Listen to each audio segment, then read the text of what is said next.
You've learned that all matter is made of atoms.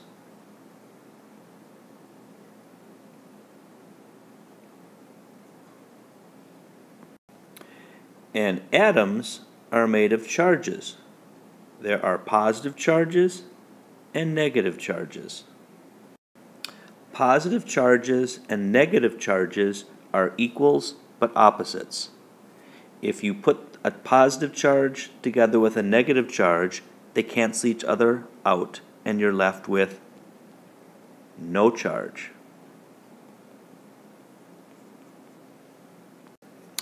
Objects ordinarily contain equal numbers of positive and negative charges. This means that although the object is made of many individual positive and negative charges, overall the object has no charge.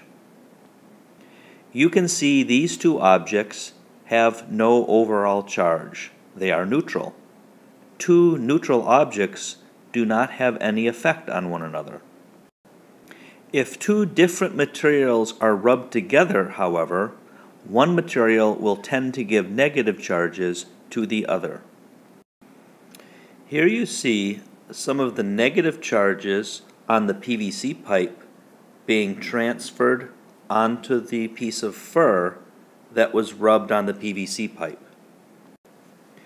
Before the PVC pipe and the fur were rubbed together, each of them were neutral. They had the same number of positive and negative charges.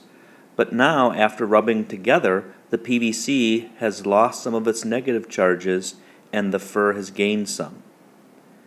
This means the fur is now negatively charged because it has more negatives than positives, and the PVC pipe is now positively charged because it's got more positive charges than negative charges.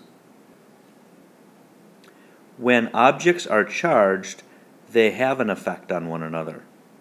The PVC pipe on the left is positively charged. The little piece of foil on the thread on the right is negatively charged. And two objects with different charges or opposite charges will attract. If two objects have the same charge, like these two negatively charged pieces of foil, they will repel. During our first part of our electricity unit, we will study static electricity. Static electricity involves friction between two objects moving charges from one object to another. When two objects have the same charge, they will repel, and when two objects have opposite charges, they will attract. We will be doing experiments in our unit to see this, but it all comes down to those two basic laws of charges. Opposite charges attract, same charges repel. This sounds a lot like our laws of poles and magnetism.